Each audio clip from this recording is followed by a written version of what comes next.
అంతే గాని కోడల్ని కోడలుగా చూడలా, కుమారిగా చూసింది, కుమార్తెగా చూసింది.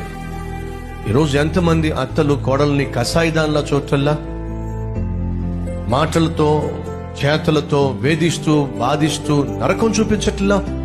దయచేసి వినండి, నువ్వు కఠినమైన అత్తవై ఉండి కోడల్ని ఏడిపించే వ్యక్తిగా ఉన్నా, కఠినమైన కోడలవై ఉండి అత్తను ఏడిపించేటటువంటి కోడలివైనా ఎలా నీ పొరుగు వాడిని నువ్వు ప్రేమించగలవు? బైబిల్లో రూతు గ్రంథం లిఖించబడిన కారణం తెలుసా? అత్తను ప్రేమించిన కోడలు గనుక. నయోమి గురించి బైబిల్లో ఈ 2-3 అధ్యాయాల్లో మనం చూస్తాం. కారణం తెలుసా? కోడల్ని కూతురుగా భావించిన అత్త గనుక. ఇది కోడలు అత్త అద్భుతమైన ఆ ప్రేమ బంధాన్ని తెలియచేసే శ్రేష్టమైన గ్రంథము. కసాయి కోడళ్ళ గురించి, కసాయి అత్తల గురించి బైబిల్లో ఎక్కడ ఎక్కువగా ప్రస్తావన చేయబడ్డ, వాళ్ళ పేర్ల గురించి కూడా ఎక్కువగా మనం చూడం.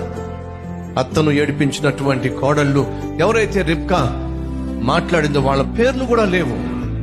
కాబట్టి చెప్తున్నాను, ఒకరిని ఒకరు ఏడిపించకండి.